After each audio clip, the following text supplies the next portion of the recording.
Longhorn fans, Sooner Nation, welcome to episode 217 of the Bevo Podcast, the only podcast exclusively dedicated to covering the greatest rivalry in college football, the University of Texas and the University of Oklahoma. I'm here with my man, Kevin Miller. I am John Whitson. Kevin, we are 2 days away. It's December 21st today. We are 2 days away from the official date of Festivus. Are you aware of Festivus, Kevin? Kind of. Heard the term before. You don't really strike me as a Seinfeld guy, Kevin, but that's okay. Seinfeld popularized Festivus, celebrated by George Costanza's father every year on December 23rd. There was a Festivus poll included. But the number one contributing factor to what makes Festivus is the airing of grievances, Kevin. The airing of grievances.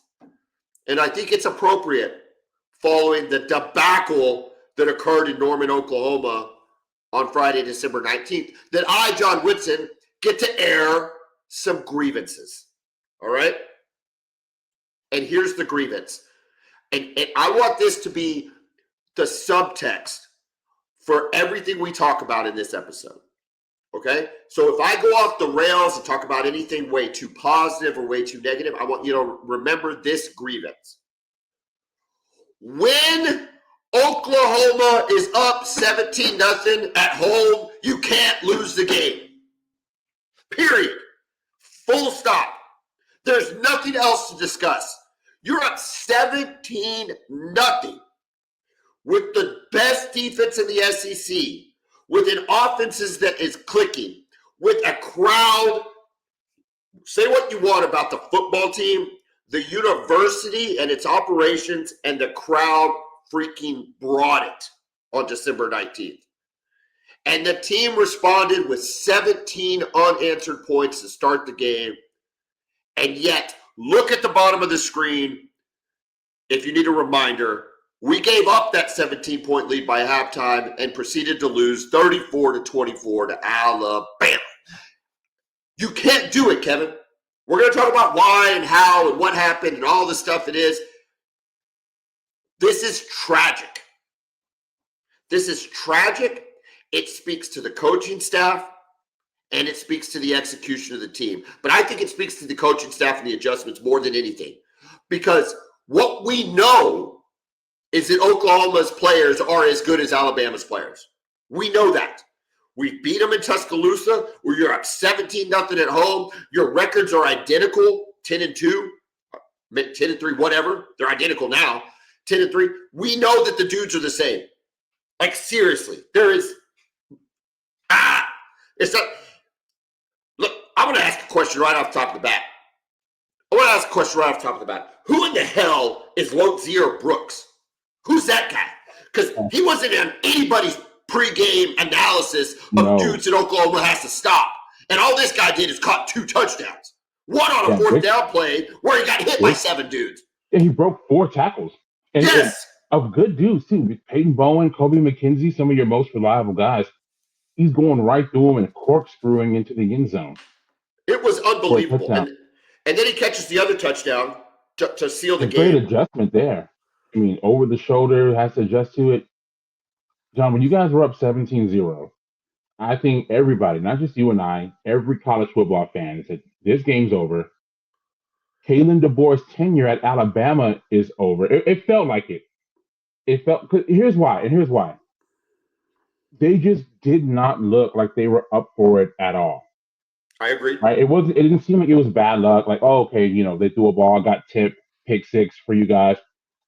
It just looked like they weren't interested in the game. You guys were destroying them. 3 or 4 3 and outs to start the game? Yes. They couldn't do anything. And you guys are moving the ball. That first drive, you went straight down the field. It looked good. Or that second drive, when you got your first touchdown, you went straight down the field. Everything looked efficient. It looked like you had a good script. The tier looked locked in. I'm like, this could be a game that ends with half the stadium empty in the fourth quarter. Like, you guys are going to blow these dudes out of the water.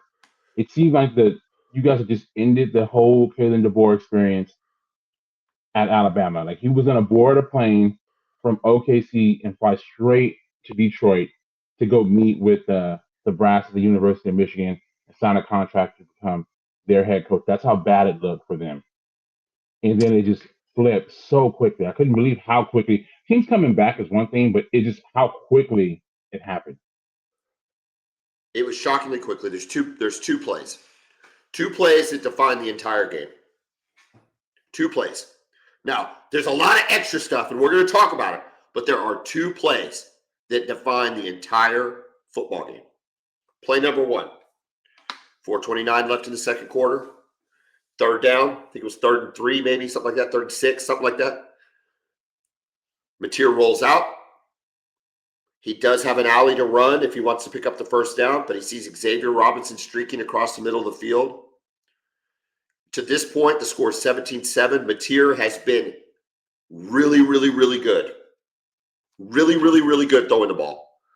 Like the guy that we expected to see all year. That's who he was. He rips it down the seam. Xavier Robinson gets two hands on it, and it is a catchable ball, and he does not make the catch. He catches it there. It's probably a touchdown. If not, we're definitely moving the ball in the direction of a touchdown. We go up 24-7, and I really think the game is over. At worst, you're in field goal range. You make it 20-7, and then you take back some of that momentum that they had. Take back some of the momentum. Right. But I really think that now that's all this is ifs and buts, but I really think that this is like a game-defining play.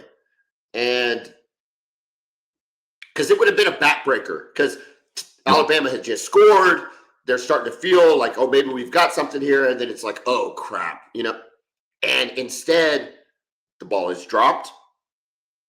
Now, was it the easiest catch in the world? No, it wasn't. And there's going to be a lot of people talking about that he should have run and picked the ball and picked up the first down. Look, he could have. I don't fault him at all for making that throw. He's wide open. He's wide open. Yeah. He's wide open. And he's a skill position player. And Xavier Robinson's made catches before. It's not like he's correct. He's a receiving running back. This is not some dude that just, has Now, I do believe that hands. Any of your receivers would have made the catch. I do believe that. Dude, I think he makes the catch 9 out of 10 times. But, I don't fault the decision by Mateer at all. Dude, if he runs and picks up 10 yards, people are circling it the next day going, look at how he missed Xavier Robinson wide open on a crossing pattern. Yeah. I mean, you know what I mean? That was a fantastic throw. Anytime a quarterback, if you're running full speed to your left and to be able to spot a receiver, stop and just make that throw on the run like that, if you get it anywhere in the vicinity, that's a good throw by a quarterback. And it's a very, very catchable ball. Now, what John Mateer didn't anticipate is the following play where our punter drops the ball because he feels the pressure and kicks it into their stomach. First team all SEC. Oh my God! And we have praised OU special teams all year. I have. Everybody has. I always say your formula for winning is playing great defense and elite special teams, not just elite special teams. Kicking, punting, returning, coverage, all of the above. You guys have been good with, and for whatever reason, and the pressure, it's not like he was right there. That there was no chance of that punt being blocked. No. It was bad play. Dropped the ball. It's not. He didn't even appear to bobble it. Sometimes you bobble the snap.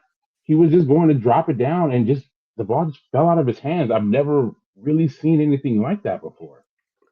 They get it. They score a field goal. It's not the end of the world. Okay. 17. Now it's 17-10. The other defining play of the game, as it were. A minute 18 in the second quarter. Game's tied. It's 17-10. Mateer throws a bad pick six. Just awful. Just awful. You throw it out in the flat, hits the guy right in the middle, whatever his name was, I don't even care. Easy return, 17-17. Leads us to getting the ball to midfield on a penalty. I thought it was interesting that Brent Venables didn't even try a shot in the end zone. I think it kind of speaks He to was their. just ready to get to the locker room and just regroup here. Yeah, I know. I know. I thought you should have taken a shot there too. I mean, it's not like they were getting a ton of pressure on Mateer at that point. I thought he would have been able to get the ball to the end zone. Just throw it up. Just see what happens. So I didn't love that. The interception was bad. There was talk that maybe Kanik was supposed to break outside instead of inside. I just didn't like where that ball was thrown. But it was Keontae. It was to Keontae Lewis, right? Well, that's the question. Was it like a miscommunication in the route? The person, like one of those option routes. The person that intercepted it was guarding Keontae Lewis. Yeah. I mean, if it was to Keontae Lewis, it was either a just god awful pass, or more likely miscommunication between him and the receiver. Yeah. Or it was to Kanik, and Kanik was the one that miscommunicated by going inside versus outside. Yeah. Regardless, it completely changed the dynamic of the game, sucked all the energy out of that stadium, which was already on life support. And I mean, if you're an Oklahoma fan, you're lying to yourself if you're not sitting there at halftime going, we just lost this football game. If you guys can get down on yourselves really quick. Nobody gets down on an Oklahoma team faster than their own fans. Yeah. And that includes me. Listen, I'm self-aware, Kevin. I am self-aware that I, as an Oklahoma fan, tread the line of negativity. All right? And often cross it. I get it. I go, dude, listen, I've gone to therapy for how I deal with Oklahoma losses. That's no joke. And yet at the same time, there's a reality that sits in when you're like, my God, you're up 17-0. You're up 17-0. And at halftime it's 17-17 and you're getting the ball back and you're thinking, my God, we're going to be – what is going to happen is what happened. All of a sudden, even though the game is tied, you feel pressure. Pressure? I feel like there's 5 nails in the coffin. Correct. So it's like it's different when, if you go up 17-0, it's like, okay, we just got to maintain. Even though if it had been 0-0, it would have been okay. But to be up 17 and then all of a sudden to be tied, it feels much worse. So, both daughters play soccer. They're soccer players. And, soccer ends in a tie a lot. That's how soccer works. The American fan can't quite understand this. Can't grasp it. But it does. And they end in a tie. And you know what? The longer I've watched soccer, the more I almost kind of get it. It's like, okay, you have two good teams that played each other. And it's okay. We just tied it. And we'll figure it out. But there's 2 ways ties happen typically, right? You're either on one side of the tie or the other one. So if the game is 2-2, well, that means at some point a team was up 2-1 and thought they were going to win the game. And when the other team equalizes it, the team that equalizes it always feels like they won that game. Always. You walk away from a 2-2 tie if you're the come from behind team thinking we took one from them. Yeah. We earned a point. We stole a point. Where the 2-2 team that gave up the lead inevitably walks off the field yelling at their kids and not taking them to get ice cream. 2 points here. Yes. And so, and it's a complete mindset. And you're right. At 17-17, you know what you gave up. Correct. You know what you gave up. All right. All right. Other things that I think impacted this game, Kevin, and feel free if you've got other notes to jump in. But I'm going to start with the coaching. Okay. Plus side for Oklahoma. You had mentioned it earlier. The offensive script outside of the very first drive, the offensive script was fantastic. Mateer looked as good as he looked all year. He was pre-injury John Mateer. He was hitting guys decisively. He was hitting them in stride. We were even running the ball effectively. Things looked very good in those first, I would say, what's a quarter is 15 minutes? Like the first 25 minutes of the game. That might be too many. The first 24 minutes of the game, whatever. Oklahoma looked good offensively, and nobody expected that going into the game. Correct. Yeah, we expected a low scoring.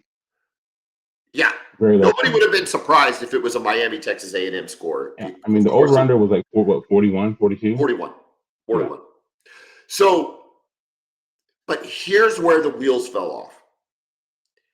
When the script ran out, Arbuckle and Mateer went very stagnant. And you can tell it and I'm going to talk about it from both sides, Alabama offensively and Oklahoma offensively. But let's start with Oklahoma offensively. If you can visualize the game, how much eye candy did we see from that offense in the first quarter and a half? Oh, yeah, you had guys in motion, guys shifting. We had like diamond formations. We had wing backs, and everybody was moving in and out of those situations. Satania was constantly going across the coverage, to kind of start creating some of that. It was just causing Alabama uncertainty, right? Where is this going? We haven't seen this on film. We don't know really how to adjust to this. And it was really, really effective. But notice when the script was up, the pre-snap pageantry evaporated. It just evaporated. It was like more into your base stuff. It was back to just Oklahoma stuff, which, dude, if your defense was playing at a clip like we expect and you don't throw a pick six, then maybe that's okay. Correct. But it clearly wasn't okay. And we just completely went stagnant. So, and then of course the run game was terrible. So it's like, okay, really, really good coaching job followed by failure to maintain any sort of fluidity, rhythm, whatever offense. Yeah, once your fastball was gone, there seemed to be no counter to it. Okay, that's Oklahoma offensively. The inverse was true for Alabama. So Alabama, what did we say? 3 straight 3-and-outs to start the game? Oh yeah, they horrible. I mean, you guys had more points than they had yards at one point. I think you had 17 points. They had 12 yards of offense. That's funny. I didn't realize that. I mean, we were dominant. You're sitting here going, my God, this is the 85 Sooners, right? I mean, we got Bosworth and Tony Casillas out there. With the crowd, like, you had everything. That's why I thought, just because, and if it was a neutral site game, Red River Shootout, that's different. Because the momentum can flip so easily. Yes. At that stadium or at any neutral site. But at home, just the way the crowd was, it was such a great atmosphere. You just felt, and you know me, I'm not one to be like, oh, this is over. It just felt that way just because they looked so bad. They looked so inept. They looked almost disinterested. It's like a team that when you step on the field knowing you're going to lose, that's how they look. In the first quarter, the first, 18, 20 minutes of the game. That's how Alabama looked. They just looked like they were disinterested. Like it was over. Everything with the kid in the board, and then it just flipped. But then they made adjustments, Kevin. So the adjustments that OU didn't make, they made. So here's the deal. First of all, they have a non-existent running game. Alabama ran for 28 yards rushing. Oklahoma only ran for 55. That for two blue bloods not to be able to run the football. Yeah. No surprise. We knew this coming in. No surprise, but it's still. But it is surprising. It is very surprising. It's still a shocking stat. Between two blue bloods, you can't get 100 yards rushing. Combined less than 100 yards on the ground. I mean, that's wild, especially with those two teams. Oklahoma's identity was always kind of been running the football. Yeah, it's insane. It's insane. It's so dumb. All right, but whatever. So, but they start making adjustments. Here's what they did. So they were just think back visually to the game. They were in shotgun a lot to start the game. They were trying to run out of shotgun. Oklahoma just teeing off, knowing that they have no run game. Like there was just nothing that they could do. And you can speak to me. You will know better. So if I say the wrong terms, please correct me. But easily enough, they started to go under center. And they started running stretch play action, right? Like very NFL pro style play action where the whole line is shifting. It's a hard play action, and then he's turning and getting that ball out quick. The complete opposite of how they started the game.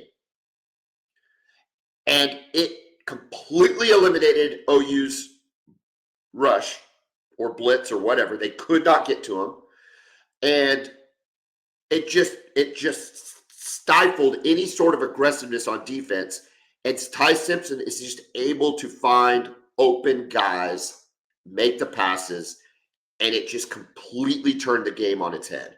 Outside of the two plays turned the game on its head, but then they capitalized with a really, really, really good offensive adjustment that we did not adjust to. Yeah, our defense never quite figured that out. And against because you guys are so aggressive on defense, I thought they might try to run some of the outside zone stuff. That also kind of negates the aggressiveness on defense, all the slanting and stuff. You end up just being in a wrong gap against an outside zone. Also, one thing that they did was they started to pre-snap, having the running back split out as a receiver, basically ending up in a spread formation, and then bringing the running back in motion. It kind of forced you to show your hand a little bit. Yep. Who's in coverage? Is it man coverage? Is it going to be a zone coverage? Is there going to be pressure? I think that helped them a lot to kind of see where the blitz may be coming, because in that first quarter, it looked just like the game in Tuscaloosa where Ty Simpson was confused, didn't know where the pressure was coming from, the simulated pressures. The offensive line was confused. I mean, they had that one play where Marvin Jones just comes off the edge completely unblocked, just destroys Ty Simpson. I'm not sure how he held on to the football. Me neither. On that I thought it was a fumble. I thought for sure when he was coming, this was about to be a scoop and score situation, because when you get a guy who's as big and explosive as Marvin Jones Jr. is coming unblocked to your quarterback, give him credit for holding on to that football. But yeah, they did a really good job of adjusting in game what the guys were doing. Why, Kevin?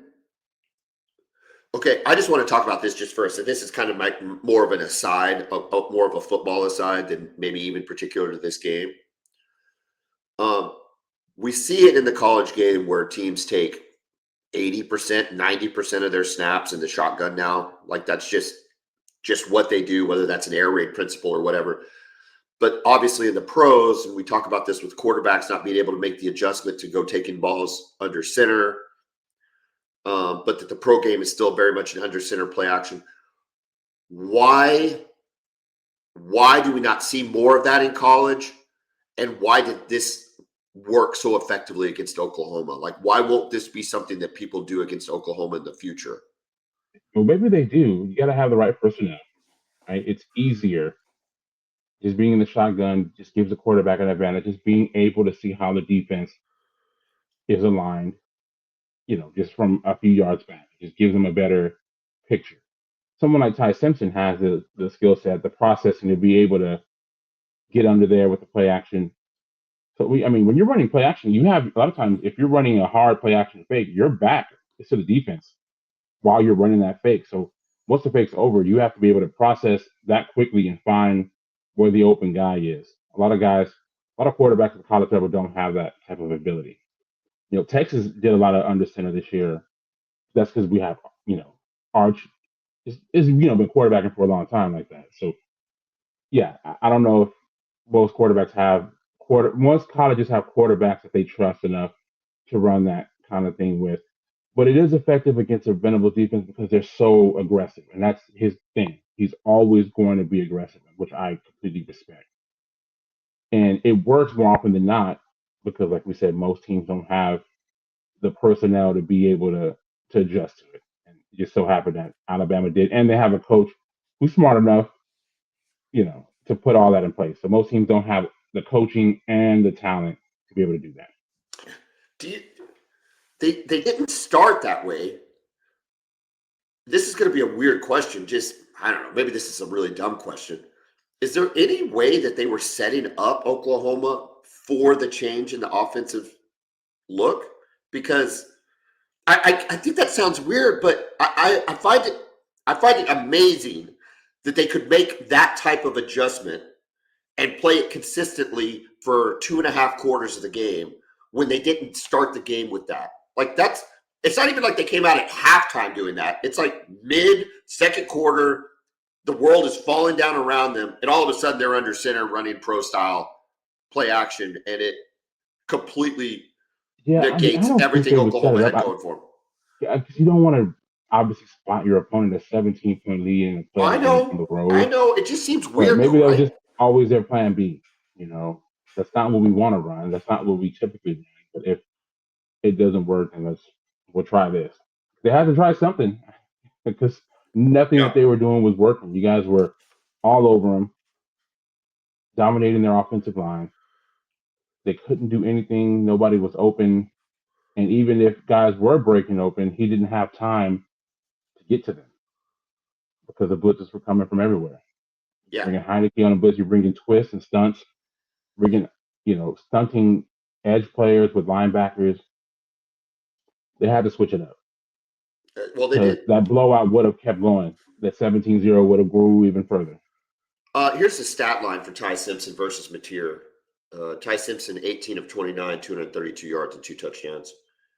Johnny Mateer, 26 of 41, 307, 2 touchdowns, a god-awful interception, and a rush touchdown, which was really cool, actually.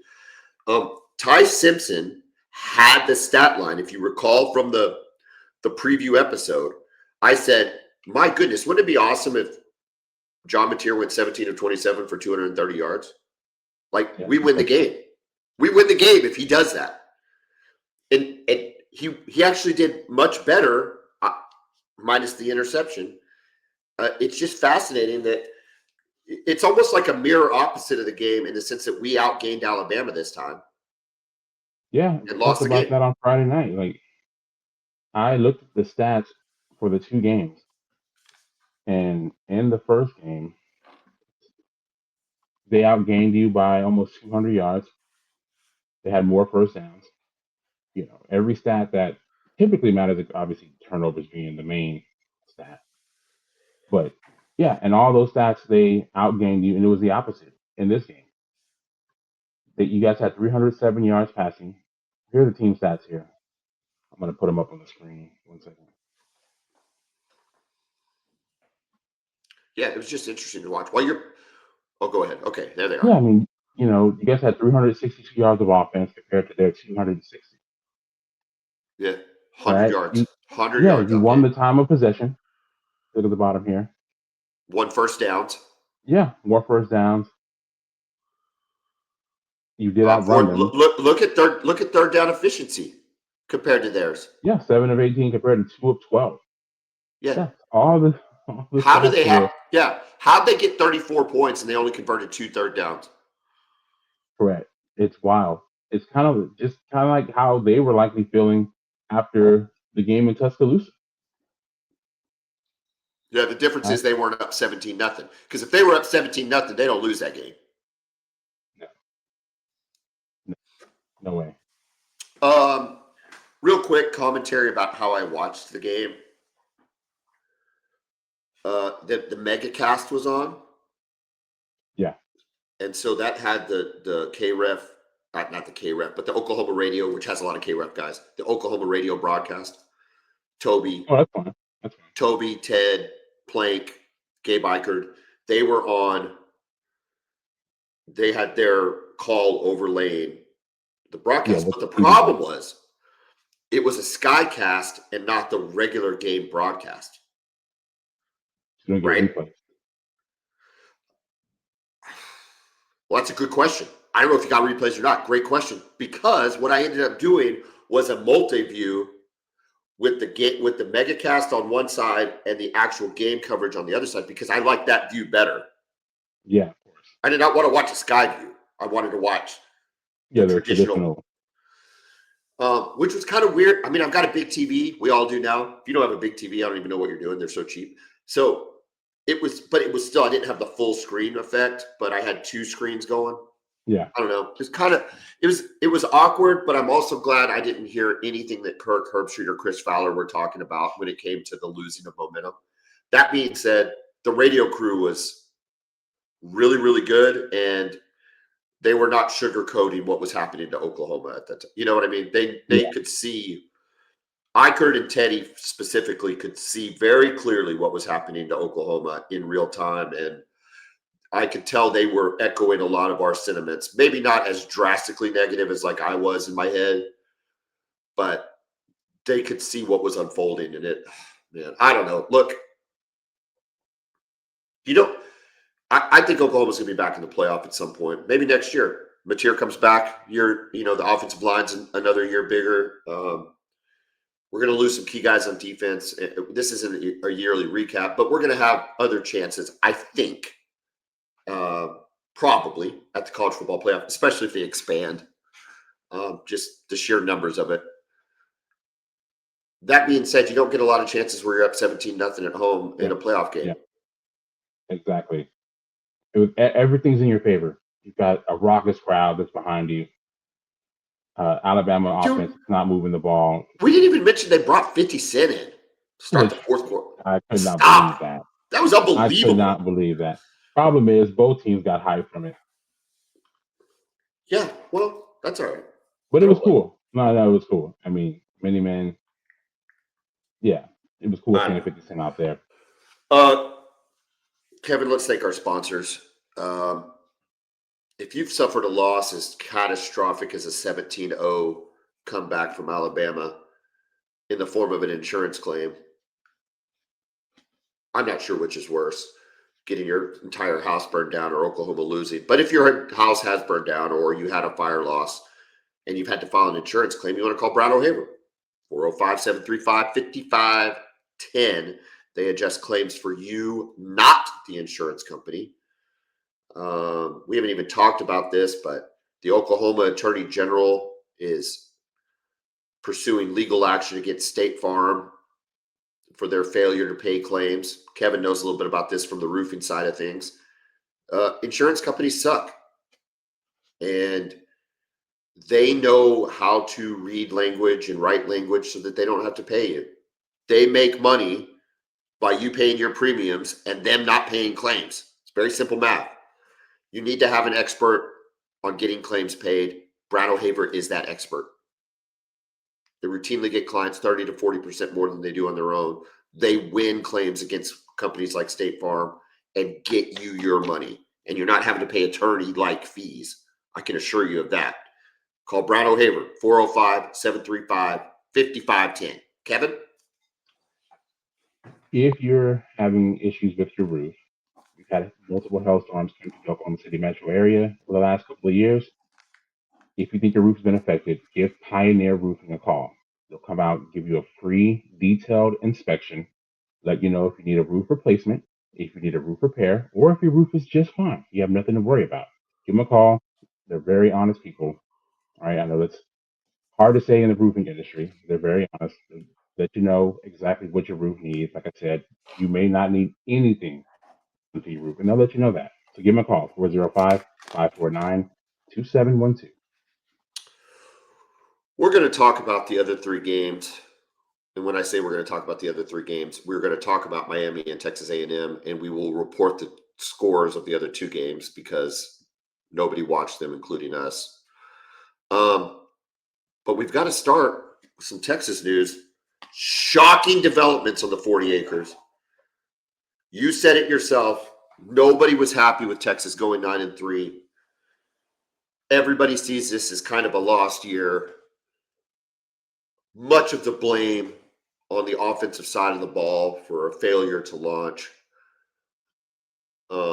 Questions surrounding the offensive play calling, offensive development, quarterback coaching.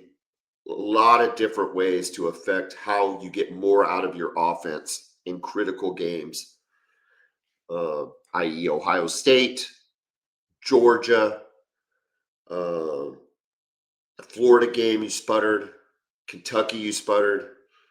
It's like, how do we do this, right? Like, what are we going to do? We're going to address the transfer portal. We can address some real structural changes offensively. Uh, Not so much structural in the sense of how the team's composited, but in how it's managed, especially during the game. We've gone at length about their inability to execute in the red zone, specifically inside the 5-yard line, trying to get scores. You have routinely talked about the fact that Sark is an excellent head coach, but maybe not the best offensive coordinator, and how he can maybe improve. These are what we're talking about going into the offseason for Texas. And I think Texas fans pretty excited that with all of that attention put on the offensive side of the ball, that Sark made some adjustments. He addressed an issue, Kevin. What he decided to do is to replace the defensive coordinator, who all he did was put out a top 10 defense that was full of studs up and down the line, that was the heart and soul of your team, and replace him with an old hand and a familiar face in Will Muschamp. Kevin, I don't even know how to describe this change. This is one of the more Texas things I've seen, which you haven't seen out of a Sarkisian. Yeah, there hasn't been like a lot of decisions where I go, oh, that's totally Texas. This is a totally Texas move, Kevin, to go from Pete Kwiatkowski, who's not a perfect defensive coordinator, pretty damn good though, pretty damn good, to go to Will Muschamp. I don't even know what's happening. Can you make some sense of this? Or are you with me in saying this is one of the odder decisions you've seen your head coach make? Well, I'll say this: it was definitely a surprise. I did not see this coming at all. PK's done a good job, but I feel like, in what I've been hearing over the last few days since this happened, and Sark had a press conference. Sounds like you're drinking the Sark Kool-Aid on this, but go ahead. Not really, no, but Sark felt that PK, while he did a good job, I don't think he liked a lot of the bend but don't break nature of the defense. I think he wants us to be more aggressive with our coverages, for example. And again, you know how I feel about PK. I think he did a great job. But what Sark feels like is, and we've talked about this, if our corners are going to play 10 yards off. If it's 4th and 2, our corners are playing 10 yards off. We're giving up a lot of short stuff. We're giving up a lot of the clock, a lot of time of possession stuff. And in some games this year, we were not at all good defensively. The Florida game was horrible. The game plan was horrendous defensively, against Florida. We have no idea how to stop a Jeff Levy offense. I told you this. I hated seeing Mississippi State on a schedule next year because PK can't stop their offense at all. Right? He couldn't stop it at OU and with Dylan Gabriel, and they've had success against us. The Georgia game, we got destroyed offensively. They ran it on us and they threw it against us. We had guys wide open. We had busts this year, just things that we hadn't seen before. And it seems like Sark feels like with PK, that Sark has to be involved with the defense more than he would like to. Right? Like, just some of the management, some of the game flow. He doesn't feel like PK had a full grasp on that. Is he right? I don't know. I have no idea. Only time will tell. I'm just telling you where Sark is coming from and why he made that decision. Will Muschamp, I know you're calling him an old head. He's 5 years younger than PK is. He's been a very successful defensive coordinator wherever he's gone. Now, is he a good head coach? Clearly, no. He went to Florida, wasn't good there. Went to South Carolina, didn't work out there at all. But that's not what we're talking about. I forgot he was at South Carolina. That's Yeah, crazy. I correct. It didn't completely work forgot out. that. Yeah, Wow. which like most coaches at South Carolina, it doesn't work out. But as a defensive coordinator, and now where's he been the last several years? Working under Kirby Smart at Georgia, working with his boy. Obviously, him and Kirby teammates at the University of Georgia. They've coached together under Nick Saban for years. Both have been at the highest level of defensive coaching in the SEC and in college football. Sark wants to have a defense closer to what, as far as style goes, closer to what Georgia plays than what PK plays. Sark wanted Muschamp from the jump. When he first came in 2021, he wanted to hire Will. Will just didn't want to come. His son was playing football. He was trying to focus on that. So he saw an opportunity and he took it. I feel like Sark is all in on winning big in 2026. Is it ultimately going to work? I have no idea. I'm just telling you where he's coming from. I was as shocked as everybody was. The whole college football landscape was shocked by this. Texas fans were blown away by it. But I'm excited to have Muschamp back. He was outstanding when he was here. He was here for 3 years. I think his first year we were in the top 30 defensively, and then we were in the top 10 the next 2 years that he was here in 2009 and in 2010. Remember, wasn't he the original head coach in waiting? He was named the head coach in waiting after 1 year of being our defensive coordinator. When he got tired of waiting for Mac, and remember, in 2010, Mac just completely, everything fell apart with him after the Alabama loss. He just kind of lost his mind, completely changing the offense, really set our program back a decade, literally. So, again, being the defensive coordinator and the head coach in waiting at Texas is one thing, but when the University of Florida offers you the head coaching job, you take the job. You take the job, especially the type of talent that they had on that roster. He had to take the job, and obviously it didn't work out. But as defensive coordinator, I feel like he's at least had the opportunity to mature, to learn more, working under Kirby. And I'll be honest, I'm excited to see how it goes. I don't know how it's going to Okay. go, but I am excited to see how it goes. Okay. So just simple question: do you like the move or not? Yes. Wow. And I love PK. I mean, look, his unit has been the best thing about the Texas program since he's been with Sark. It has been. He feels like that with having Will Muschamp, that Will Muschamp would be the head coach of the defense and allow him more time to focus on the offense. We talked about him Sark being spread so much, having too many. He feels like, and again, I don't know if it's going to work. I see you looking at, I don't know if it's going to work either, but I'm just telling you what he's thinking. He feels like that he's Look, had to focus on the defense too much during games, and it's pulled him away from the offense. And that's a reason why the offense has not been as good as it was even his first couple of years here. I think Will Muschamp's going to be fine. I think Will Muschamp's going to be fine. I think he's going to be. I think he's going to be good. I think he'll be a good defensive coordinator. He knows how to coach defense. Y'all continue to have talent on the defense side of the ball. I definitely don't expect a drop off as far as dramatic improvement. Oh, I don't know that you need dramatic improvement, right? Just some little We need to spots here cover and there. better, Yeah, right? I thought that, we had some busts in the secondary, so we need to cover better. And, I think just giving teams more looks, yeah. just more, yeah, But you'd more agree looks. that it's marginal improvement, right? It's not like you're looking for a wholesale turnaround. You're saying we got a really good base, just get a little better. Just go up a notch. Just trying Okay. to improve the team. And I think that's one of the things with us not being in the playoff this year, which sucks. Sucked watching everybody play this weekend, not being a part of it. But when you it's given him an opportunity just to kind of step out and evaluate the whole program. I'm not sure if we're done with staff changes, right? PK's out, Dwayne Akina is out, which again, we talked about the secondary stuff last year. He played a big part in that. So I'm curious to see if Muschamp is going to want to bring other people in. There's no limit on the amount of assistant coaches that you can have. And I'm curious if after the bowl game, if we're going to see some shifts on the offensive staff as well. A couple of comments right there, real quick on the limit on assistant coaches.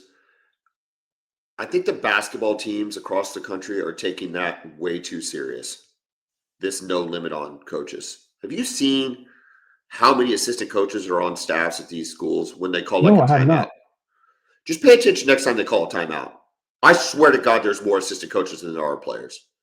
That's Now, I know wild. some of those, I know some of them are GAs, and I know that there's a trainer or two, but there's like 5 assistant coaches. Like, you do not need 5 coaches to coach a basketball team. There's 12 dudes or girls on a team. Like, stop it.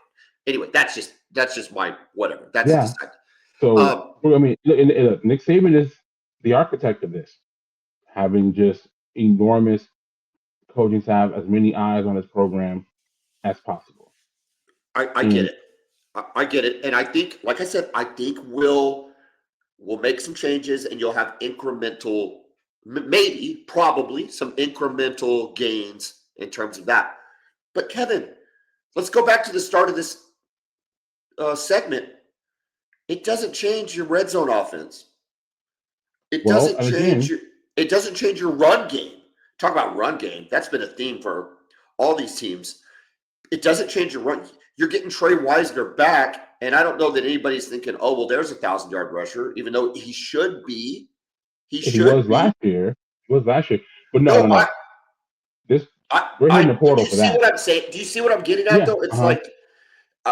It's like, okay, if we're trying to get incrementally better, you're always trying to get better as a program.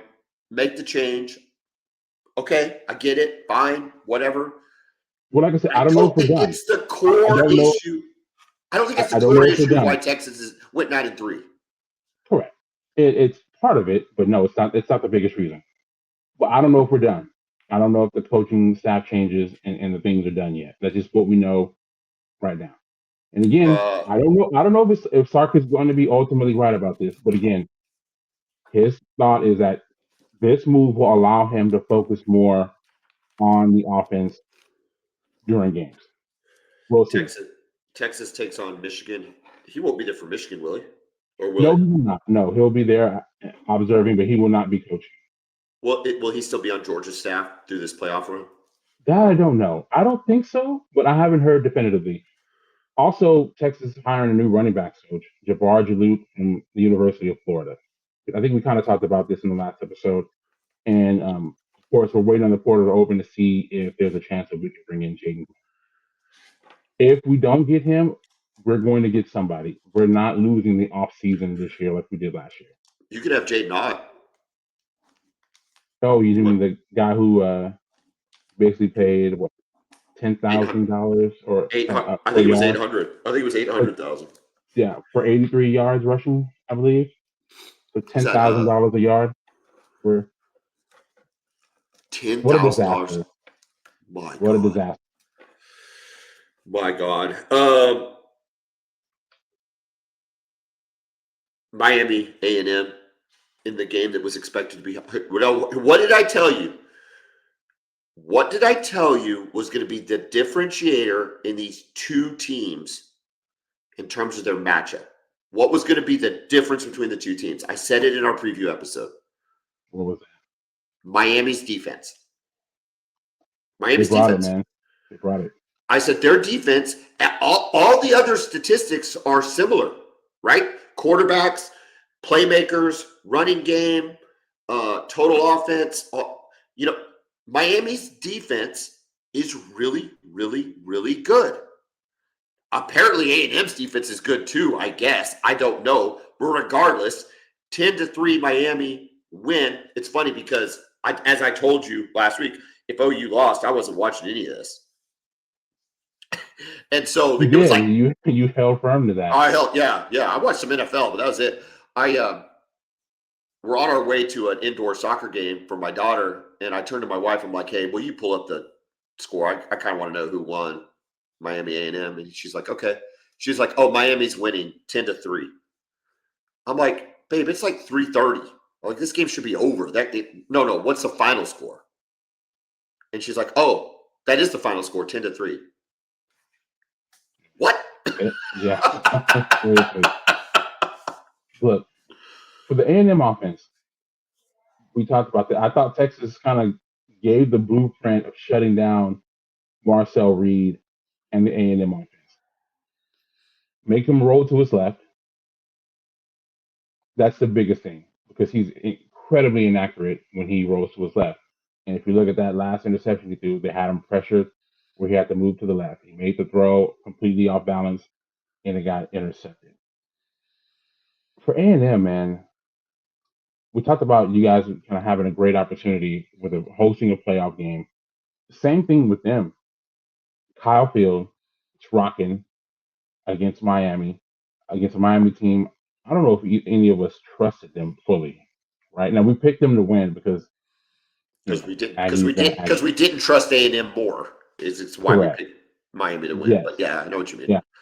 And with A&M, look, Trey Wiseman is the best game of the year against them because they don't fit the run well. They're a little bit undisciplined with their gap control on defense, and Texas exposed that with Trey Wiseman, and they did the same thing with Mark Fletcher. 17 carries for 172 yards. I know he did have a 56-yarder there in the fourth quarter, but even if you take that away, he's still running for 5+ yards a carry. So they weren't able to stop the run. And their offense, they got into Miami territory 6 times. And you can only go away with 3 points. How does that happen? Well, I'll tell you the stat that blew my mind is Marcel Reed threw the ball 39 times and they only scored 3 points. 39 attempts and you only get 3 points out of that offense. I mean, the level of inefficiency is shocking. Look, dude, we talked about this, and A&M played one SEC team with a winning record in conference and lost. They were a fraud. A&M was a fraud. And you scored 3 points in a playoff game at home. I don't know what's more embarrassing, losing a 17-point lead or only scoring 3 points and never being in the game. I mean, I guess they were in the game because it was so low scoring, but you're not winning a football game scoring 3 points. Like, there's just no way.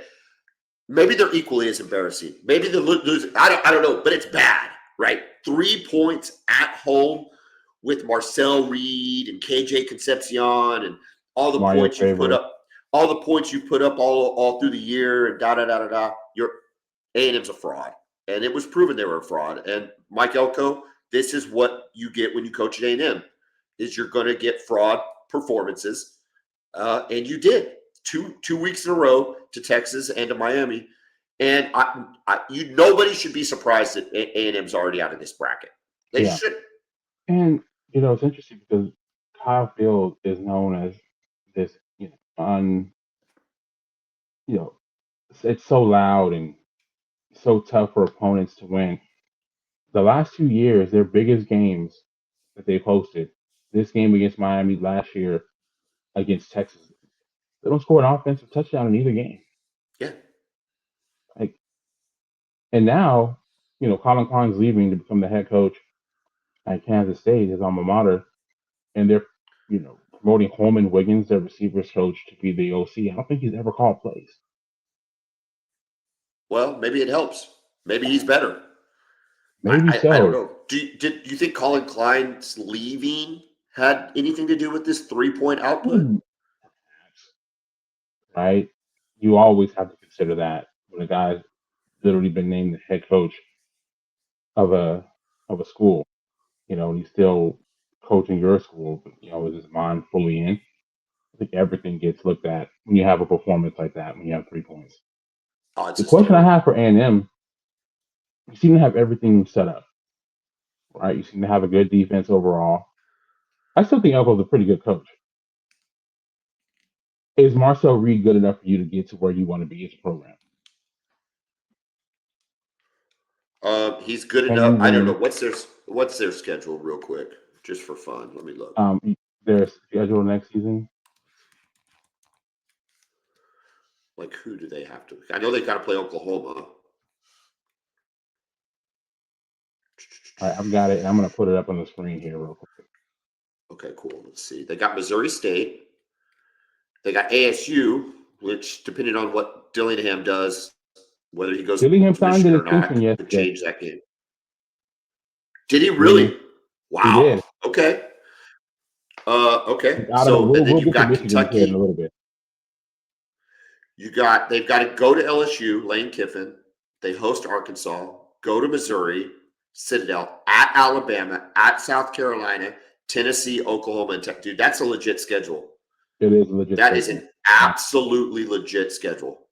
And I mean, look at that closing 3-game stretch. And depending on if South Carolina's made any strides, Tennessee, Oklahoma, Texas. That's tough. Jeez. And you got to go to Norman, you know? To Alabama, to Missouri, to LSU. Let that sink in. Their road schedule is LSU, Missouri, South Carolina, Alabama, and Oklahoma. My God. Tough. That is a legit schedule. Yeah, and the schedule ended up really working out in their favor this year, which, I mean, they had the undefeated season up until the last game of the year when Texas beat them. I don't know, man. That benefit of the doubt and everything that they got this year, it's not going to be there next year. So they're going to have to make some strides. And I think they have legit questions about the quarterback position. Well, it's hard. Yes, I do. They were trying to get him to be a Heisman candidate. You and I think we're pretty consistent on A&M all year. I think at times we were willing to go, man, are they good? Like, I'm afraid they're good, or they might be good, but there was just always that seed of doubt in your mind, like, I just don't think they're that good. Yeah. And Cassius Howell, their edge player who first team All-American and winning awards, he just was nowhere to be found yesterday. And he was nowhere to be found against Tech. I mean, Trevor Gooseby just completely erased him from that football game. And see him, this is my bias coming through, but see him make first team All-American and to be named SEC Defensive Player of the Year over guys like, Colin Simmons and R. Mason Thomas who make plays in big games. Yeah. Right? Like, I've seen Colin Simmons have sacks in the Red River Shootout. I've seen him have sacks in the game against Vanderbilt. I've seen him have sacks against Georgia. Right? Against A&M. Against our best opponents. He shows up. For Cassius Howell, their two biggest games, this game against Miami and the game against Texas, he just was nowhere to be found. Yeah, I mean, listen, dude, we both grew up in Texas. Is there any surprise that this happened to A&M? Not at all. Nope. Okay. But again, they made the playoffs this year, very early in his tenure, the second year for Mike Elko, right? So we're going to, zoom out a little bit. You made the playoffs in your second year, but, are you sold at El Marcel Reed? Because I feel like he held them back yesterday. You think they're going to go in the? You think they'll go in the portal and put some competition? I think there are some serious discussions happening with the coaching staff. If they sign a portal quarterback, does he transfer? Yes. Really? So basically, you're deciding is he? Oh yeah. I mean, I don't think you're going to go from being the starter for 2 years to being a backup.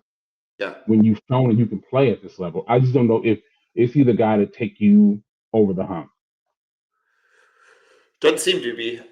Okay. Oregon beats James Madison. Oregon was out huge. James Madison tried to make it interesting-ish, I guess, whatever. 51-34. The worst part about this situation is James Madison covered, and Kevin and I both had Oregon, whatever. Ole Miss and Tulane is exactly what we thought it would be. Almost a mirror image score of when they met in the regular season.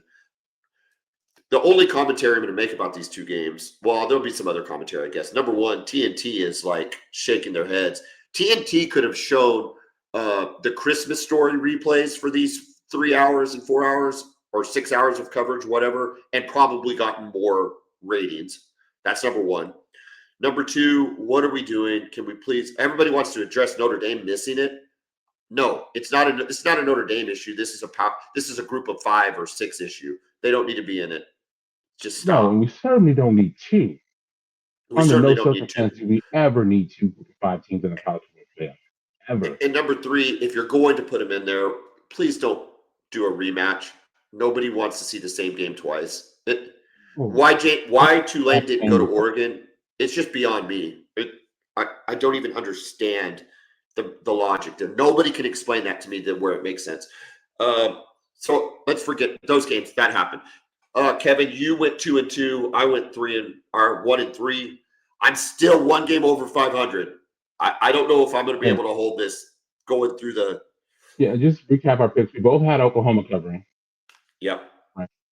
And then you had Ole Miss. I had Tulane.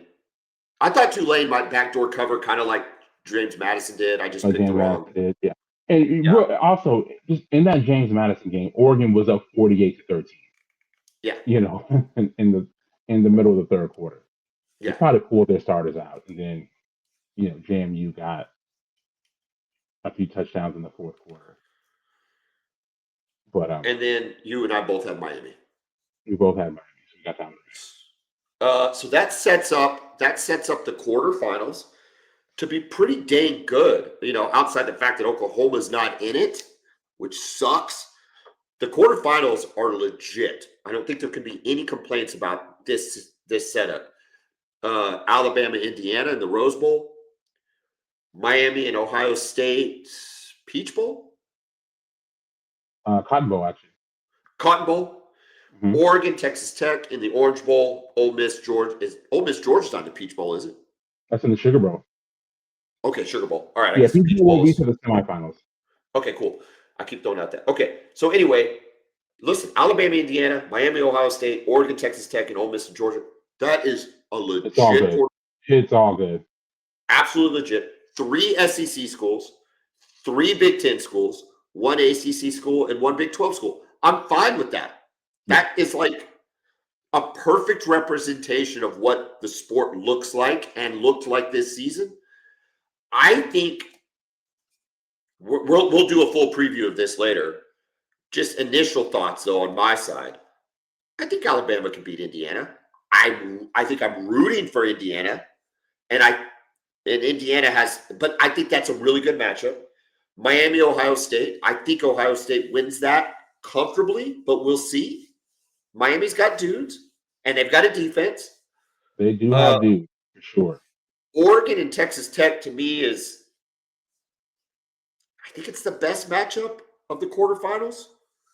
I think. Yeah, it's so fascinating. I'm so excited for that one. But I think if Tech was wanting to advance, I think Oregon is their best chance to do so. I think Tech can beat an Oregon team that lost in Indiana, almost lost to Iowa, and their best win was against a USC team that went 9-3.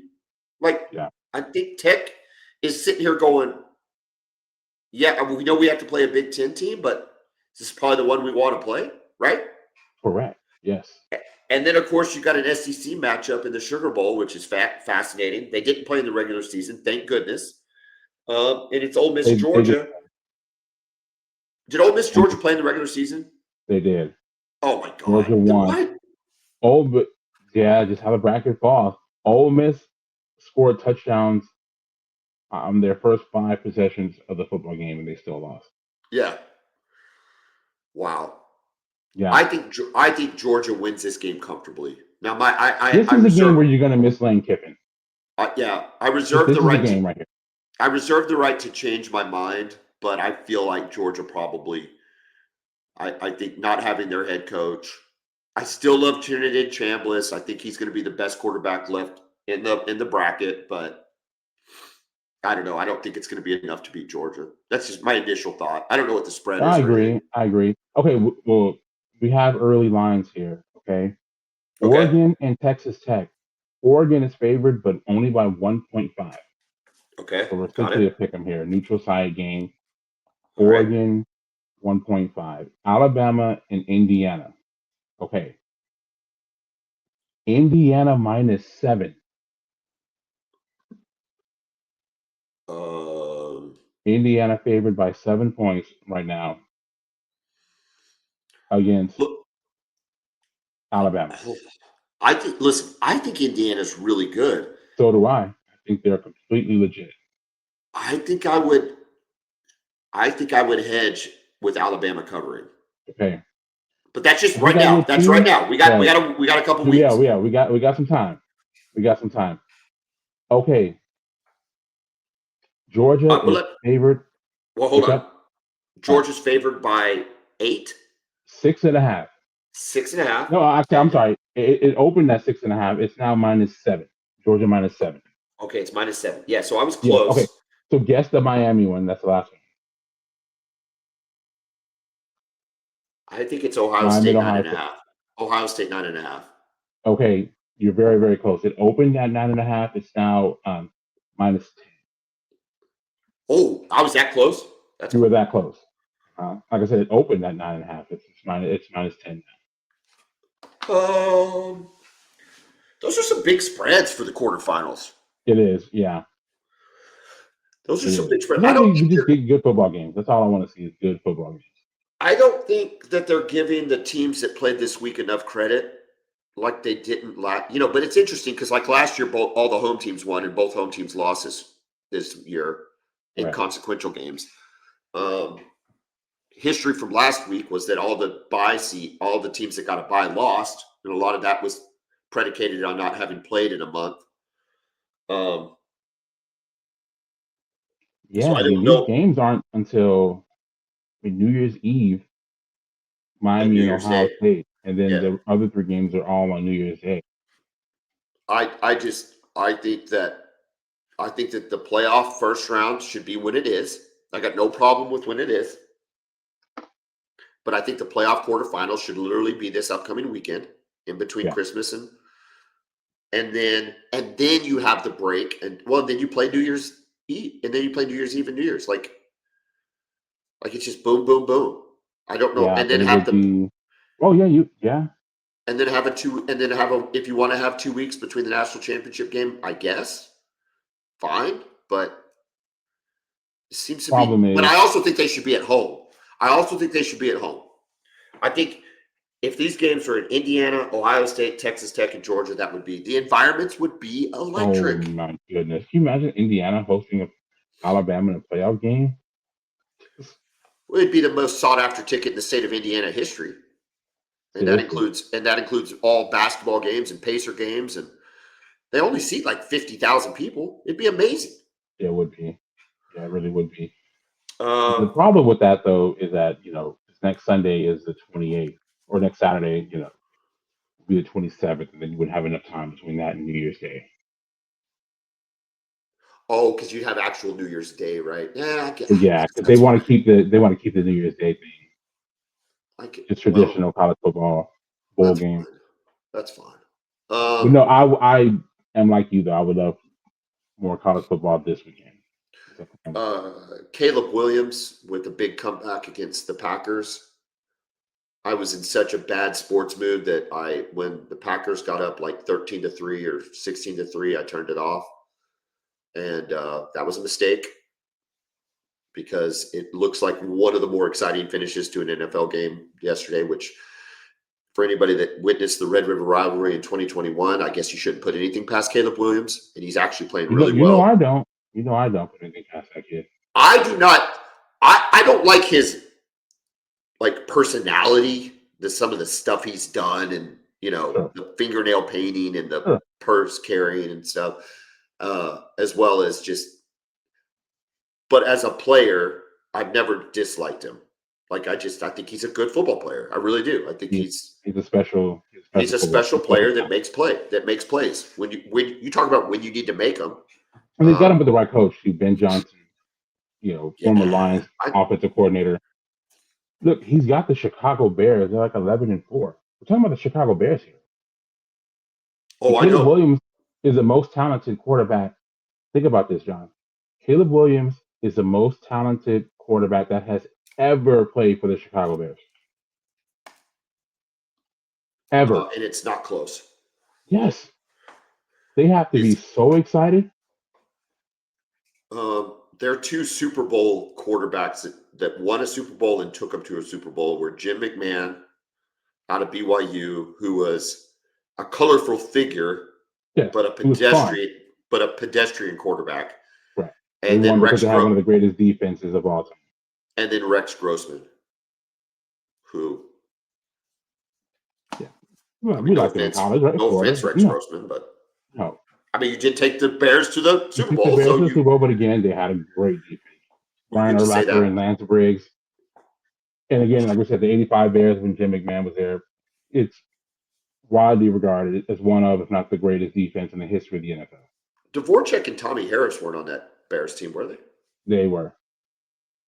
Yeah, they were, weren't they? They were. Mm-hmm. Man, that was a good defensive line for the Bears. What was that, 2006? Yeah, it was pretty good. It's pretty good. I don't even know what games we got on tonight. I'll check them out. It's listen, final thoughts on the OU game. I'm gonna end it. Yeah, I wanted to go back to that. I'm gonna end it the same way I started it. It's unfortunately so very simple. You cannot be up 17-0 at home and lose a football game. With the amount of crowd support, with the amount of talent you have on your own team. The only game that I kind of thought it reminded me of was 08 Red River. Okay. Where you had a big lead. But to your point, Yeah, that 14-3. game changes with the crowd can affect it so much. And just like that. Yeah. Or if it gets a kickoff return and then the momentum just completely shifts. And then it's like, the okay, momentum now it's game on. shifts. And they had an injury, we had an injury at linebacker, which affected it, I think. Obviously. Oh, yeah, for sure. We exploited that big time. Ryan Reynolds getting hurt. But that was like, there was conversation online, like, is this as bad as the Rose Bowl? I think the Rose Bowl was worse. Only because of the amount of talent that was on that Oklahoma offensive side of the ball. I mean, you had Baker and CD and Hollywood Brown and Rodney Anderson and here's my thoughts on that. Mark Andrews. Here are my thoughts. I think this game, if you're just looking at the game, I feel like this one's worse. But what's worse about the Rose Bowl is I legitimately think you would have won the national championship if you would have beaten Georgia. Yes. That's why that one sucks for you guys. I think you would have beaten Alabama. It sucks. And Oklahoma had a lead in the fourth quarter in that game. That gets forgotten.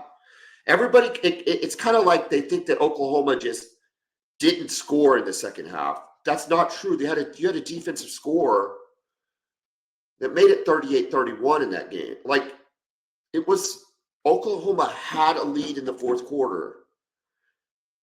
And it was the offense. Anyway, I don't want to rehash that game. Maybe the collapse is worse. I don't know. To me, it feels like that Rose Bowl will haunt me forever. I don't know if this is going to haunt me as much as just being upset about it. Like, just I don't know if about we thought that you guys were going to win the national championship this year, even if you would have won that game. But it just says a lot when you can say we won a college football playoff game. Oklahoma has been in the Oklahoma's been in the playoff 5 times. They haven't won a playoff game. And then you going back into the BCS, you're the BCS 03, 04, 08 and didn't win. So there were 3 chances in a national championship game, 4 chances in a 4-team playoff to win a game, and now a 5-team playoff. It's a concerning trend, I think, to say the least. For sure, yeah. And it's this is as good an opportunity as you're going to have. Dude, listen, you had Alabama at home and you were up 17-0 against a team that you beat 2 years in a row. Like, you could beat this team. Yes. It's not like not only you have them on the ropes, you had them on the mat. Kevin, it's not like you're up. It's not like you're up 17-0 though, and you were surprised to be there. Like, oh my God, what do we do with this lead? We never expected to be up 17-0. No. I even talked about the fact that I saw a path where Oklahoma just goes and wins this game. Like, just go win it. Yeah.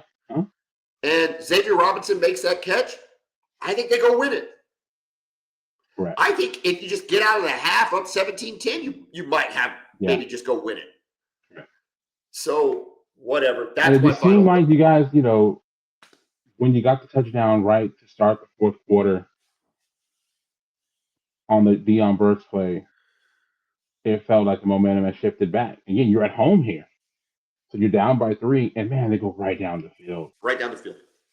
Yeah, right down the field. The Jeremy Bernard catch was insane. That was a great catch. And then, and then they run it in from the 5. Just and then man, Tate Sandell. I mean, dude, just let me ask you this. I waited an hour and 15 to get into this. Did he definitely miss that kick? No, he didn't definitely miss it. I don't know if he definitely made it either. When it happened, I didn't say anything. I'm like, is that good? Like, and then I saw the ref. I mean, Fowler thought it was good. He said it was good. He's like, kick is up and the kick is good, and he's like, oh no, they're saying it's no good. Now, what did Teddy and Toby say? Did they call it good, or did they just wait on the ref's call? They waited on the ref's call. Okay, yeah. And then Fowler just said it was good, and then when he saw the ref doing the no good sign, that's when he's like, oh, he was surprised. I don't know. Listen, a lot of things have to happen to win that game, whether that kick goes or not. And then the last kick, whatever, it didn't matter. But for him to short that, the guy's just nails. Even if it didn't ultimately matter, it's just surprising. If you guys get to the 40-yard line, Kevin, I think the win. Show us 3 points. I think the win got him on both kicks. I think if you watch the kick in slow-mo when they were showing whether it was good or not, you see the flags go from still to like straight left. Yeah. Like they just went straight left. And so I think the wind got him there. And then I think there was a weird gust going the other way. Or there's a scenario like where you're playing golf. It's counterintuitive, but if you're downwind, so the wind should be helping you, when you hit a wedge or a high shot, the wind will actually knock that trajectory down. Okay. Yeah. And you don't get the same benefit of with the wind as you would with like a longer club. And it just can be it's weird, right? And you really don't even know how necessarily to play for that, because if you do catch the wind right, then it really does take it. I think the wind might have knocked it down, even though it was with it. It doesn't matter. Yeah, no, I get it. The two plays that cost us, Kevin. The two plays that cost us were the freaking drop pass and the interception. It's that simple. Yeah. It's just so crazy. The special teams have been dominant all season. And the punter, obviously, he drops the pass, but he had 2 other ones that were just horrible. Yeah, not good. Kevin, you're up 17-0, win the game. Hey, dude, that's what I got. Enjoy the NFL. Real quick, before we don't make me talk about this more. Let's just no. We're not gonna talk about the game. I just want you to step back a little bit and just tell me where you are with the program. Are you good with the future? Are there any wholesale changes you feel need to be made? Well, I saw just a little bit of talk, like if Mateer might or might not come back. I think that's weird. I don't know that he did enough to go to the pros. And I don't know where else he would go in college. So maybe that's just a better opportunity than what. Maybe that's just I 1,000% want John Mateer back. Okay. You talk about it with like A&M, whether there's question marks. I mean, like I said, the kid threw for 300 yards against Alabama in a college football playoff game with 2 touchdowns. And ran for a touchdown. His interception was god awful. He's not the reason we lost the game. I want John Mateer back, and I hope he comes back.